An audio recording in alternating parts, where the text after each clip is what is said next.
So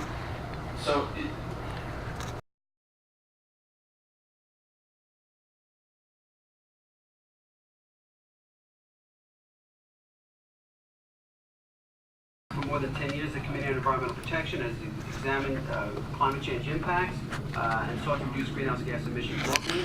It's a sponsor of Local Law 22 of 2008, the New York City Climate Protection Act, mandating that city government reduce its greenhouse gas emissions 30% from the 2006 baseline level by the year 2017, and directing that citywide greenhouse gas emissions be reduced 30% from the 2005 baseline level by 2030.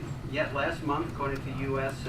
Department of Energy annual report on energy-related CO2 emissions, global greenhouse gases jumped by the biggest amount on record in 2010. Shame on us.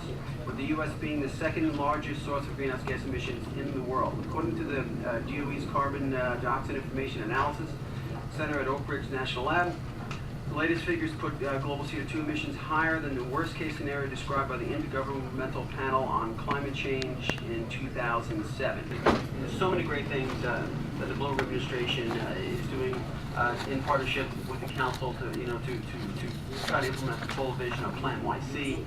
Sea levels have already risen 3 inches since 1983, as many in this room are aware of, and the hundreds of miles of coastline in New York City make it particularly vulnerable to more frequent and intense storms and sea level rise. The New York City Panel on Climate Change was convened in August of 2008 by Mayor Mike Bloomberg. According to the panel, by the 2080s, by the time my grandkids will be my age, put in perspective, the city can expect the air temperature to rise of 4 to 7.5 degrees Fahrenheit. New Yorkers start with a very low per capita carbon footprint compared to other cities in the nation. We're about a third. That's primarily due to the robust public transportation system that we have. But our ambitious goal is to shrink that by 30%. That's not just our intention, but thanks to the chair having written the legislation that he referenced, Local Law 22, also in the law followed up by an executive order. That legislation also requires us to track our progress. We do an annual assessment in terms of greenhouse gas inventory. We do that every September and report to you. Our greenhouse gas emissions are primarily the result of fossil fuels being burned to heat, light, cool, operate buildings, elevators, and so on. Roughly 75% of our greenhouse gas emissions are related to those activities of heat. As we've been tracking this since 2005, those emissions have been reduced by 12%. That is largely the result of repowering and changes in the fuel mix being used to create the electricity being used here. Now, while that fuel mix, it's a major factor, and it's accountable for about halfway toward our goal due to those factors. Our electricity sources are, to a great extent, beyond our control. They're subject to federal and state regulations and permitting. So those factors being beyond our control, such as potential decommissioning of Indian Point, for example, which is relatively low carbon, we need to really make a very strong effort in the areas that we do control, the things that are in our ability to shape. We worked with you and the Speaker to create the Greener Greater Buildings Plan, which passed 2 years ago this month. It's the most comprehensive set of efficiency laws on the books currently anywhere in the country, and as it kicks in, we'll reduce the emissions by 5%. Very large chunk toward our goal. Also reducing citywide energy costs paid by private parties by $700 million annually, and create roughly 17,800 jobs, construction-related jobs for the retrofits. Going forward, to address energy use in new construction, we continue to work with Speaker Quinn on the Green Coast Task Force recommendations, over 100 different recommendations that the Council and we jointly helped put together. The Green Coast Task Force has 50 different code proposals which would increase energy efficiency in buildings. 29 of those have already been enacted, and again, most of those do the work of this council. On Monday, the Department of City Planning, this was last Monday, represented by Mr. Slatkin here, began the public review process for other legislation that will come to you by way of the Planning Commission and Borough Presidents. The Zone Green text amendment to the zoning code. And the goal there is to remove zoning obstacles that currently inhibit building owners from doing things that improve their buildings in ways that are environmentally sound and reduce carbon emissions. We are also, while using those regulatory tools, we are using the financial tools at our disposal. For example, $37 million in federal stimulus funding to create the New York City Energy Efficiency Corporation to create loan products for property owners who want to do energy efficiency retrofits. On the heating side, petroleum, the regulations the mayor signed last spring, which will phase out the use of heavy heating oils, will also reduce greenhouse gas emissions and provide significant air quality and public health benefits. And we talk a minute about the city's own portfolio of buildings, which are significant. The city's investments in energy efficiency upgrades to its own buildings were laid out in the long-term plan to reduce energy consumption and greenhouse gas emissions of municipal buildings and operations. Those are starting to show results over time. Greenhouse gas emissions from city government facilities and operations are now below the fiscal year 2006 base year level, and the current annual reductions are on track to achieve that goal, which is a 30% reduction by 2017. Under the leadership of the Department of Citywide Administrative Services, the city has completed 129 different building retrofits since 2008, and those have reduced greenhouse gas emissions from government buildings by 16,000 metric tons and saved the taxpayer almost $7 million annually in energy costs. Now we have another 114 projects that are in design and construction. DCAS also measured its progress as we go along. We benchmarked energy use in 2,790 different city-owned buildings this year, made those results available on the website as part of a very comprehensive report detailing information on all New York City government buildings 10,000 square feet or larger. On the transportation side, in terms of city's fleet, we've attempted to reduce emissions there. We've added 5,973 alternative fuel vehicles to the fleet, including 422 electric vehicles. So it's now the largest municipal clean fleet too, but clean fleet. We believe in that too, but pedestrian rights, clean fleet in the nation.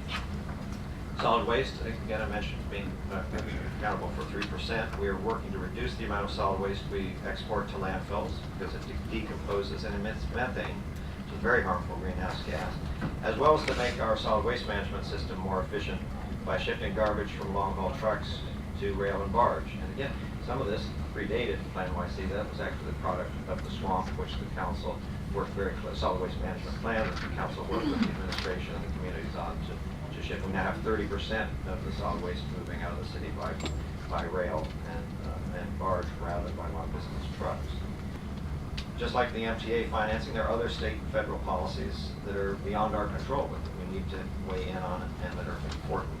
State and federal energy policies in particular really will affect us and our progress toward our goal. For example, if Congress were to pass a carbon tax or a foreign oil import fee, anything that Congress might do that would reduce fossil fuel use nationwide, as well as in New York, that would help us meet our goal as well as national goals. Conversely, federal or state decisions that discourage lower carbon energy sources like nuclear or natural gas, that could lead to more burning of coal. That would, for reasons beyond our borders, increase the carbon intensity of New York's electricity supply, and that would send our per capita emissions up.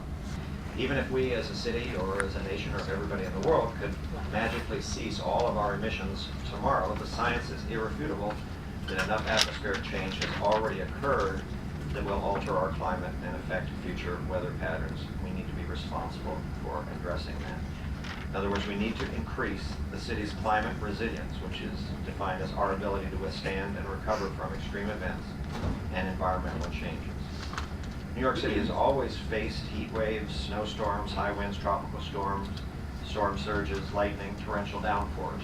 But as the climate changes, those events will become more frequent and more severe. So as we increase our resilience to not only those current conditions, but future climate risks, we need to be guided by a very clear and full understanding of the risks we face and the costs and benefits of various potential options.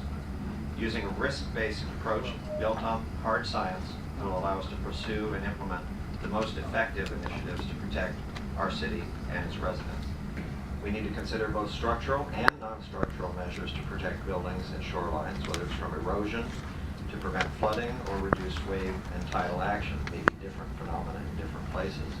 Working with the Department of City Planning, U.S. Army Corps of Engineers and several academic partners, we're evaluating a wide variety of coastal protection strategies, from wave attenuators and soft edges to storm surge barriers, to determine how and where each could play a role on New York's extensive and varied waterfront at the appropriate proportion of cost and benefit. Reflecting our commitment to a fact-based, science-driven approach to climate change, we're not presupposing the outcomes of this or other studies that are underway.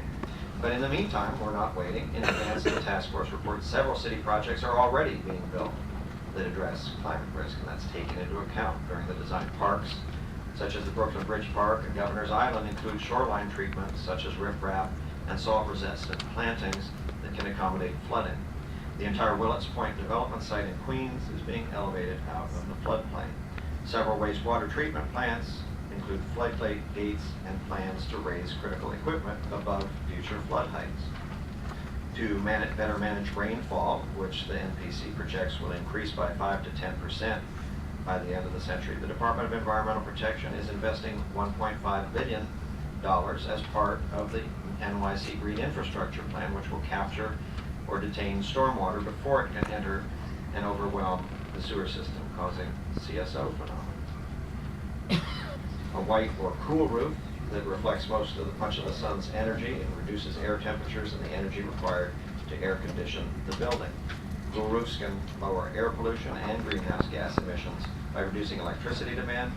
They also save building owners and tenants money through reduced energy bills. As new buildings are constructed, we can ensure that they're able to better withstand flooding, temperature extremes, and other conditions by updating other local laws and zoning regulations. New York City's waterfront revitalization program establishes policies for the development and use of the city's waterfront. And so we are incorporating consideration of climate change within the policies of the WRP, which will be released in draft form for public comment early next year. The effects of climate change, including rising temperatures and declining air quality, have the potential to significantly affect New Yorkers' health citywide. This is not simply, obviously, a coastal issue citywide. And recognizing this, the Department of Health and Mental Hygiene launched a program in 2010, federally funded, to assess the impacts of climate change on public health, including impacts to our public health infrastructure. And through this program, we'll be evaluating the public health impacts of climate-related events, such as heat waves, for example, identify opportunities and gaps in adapting to a changing climate, outline strategies for fostering climate resilience, particularly among vulnerable parts of the population, and devise outreach strategies to protect individuals and communities from the public health impacts of climate change. In addition to response plans, New York City Natural Hazard Mitigation Plan, released in 2009, provides a hazard vulnerability assessment, identifies long-term mitigation strategies, and ensures the city's eligibility for mitigation-related grants from FEMA. OEM will be updating the Natural Hazard Mitigation Plan at the end of 2013 and will include climate change as a hazard assessed under the plan. Those are all ways in which we are doing better at thinking about the buildings that we're building and how they can reduce their carbon footprint and how they can be thoughtful in response to sea level rise. But I didn't hear we have an analysis of whether the places we are proposing denser development are smart to be proposing denser development given their location relative to sea level rise. So is that part of the analysis when we're thinking about where to grow more densely in the first place? And it's not a simple thing to weigh. I mean, I think there's value to promoting denser development in New York City for the reasons that we've outlined, and there's an analysis of concern about location, and I guess I haven't seen that in the rezoning EISs or in Vision 2020, and so where is the thinking about how to weigh those things against each other? You're correct that there are no easy answers to these issues. I think that one of the important things to consider is that we already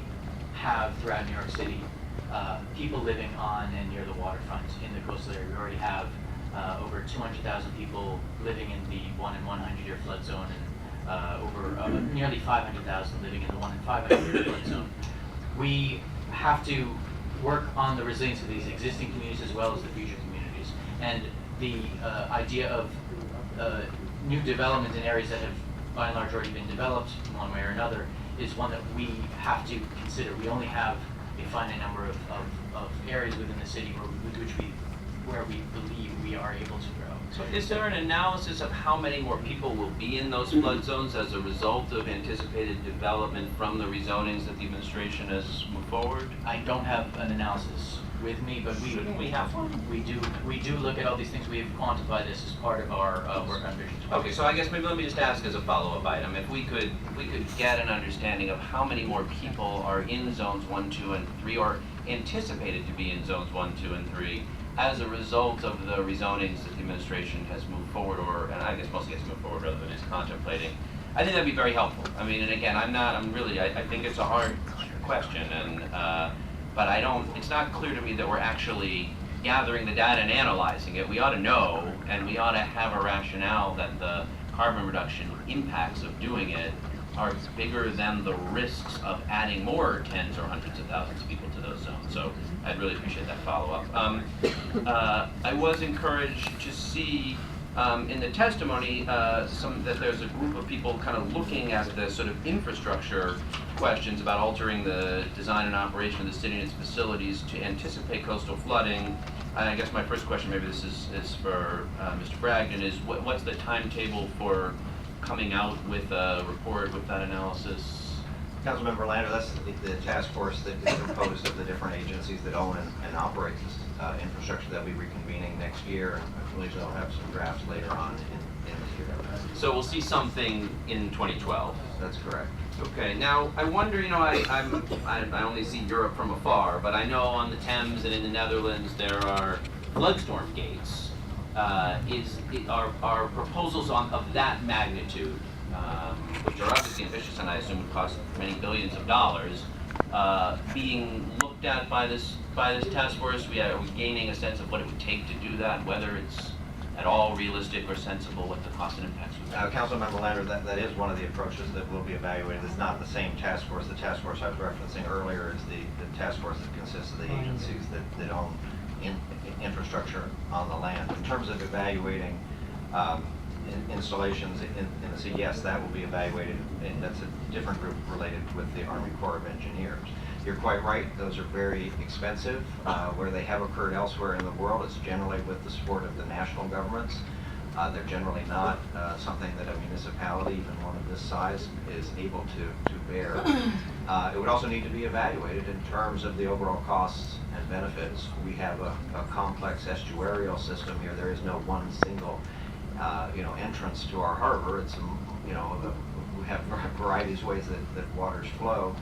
We could also take some lessons from Irene, for example, that while that was a threat that came from the sea, ultimately much of the damage inflicted on the city was from the extreme rainfall that accompanied it. So flooding coming down from Westchester. We need a dome, yeah, exactly. As well so we could have spent an enormous amount of money trying to guard against that danger from the sea, and then still been whacked from behind from the rainfall that came the other So I'm done. I just wondered, could you give me timetable on us seeing some analysis or Yeah, recommendations that's on on this a much, effort? frankly, that's on a much longer time frame than looking at our own infrastructure, in part because it's a partnership with the Army Corps of Engineers, and so some of that evaluation, at least subsequent stages of that, actually requires an act of Congress that we go, and this is not, and I don't say act of Congress as, I know we're all dubious about Congress these days, but in fact, these are things that Congress does enable regularly. The Army Corps of Engineers, life goes on regardless of the partisan deadlock. So it is something that we're actively pursuing in partnership with the delegation and with the Army Corps of Engineers.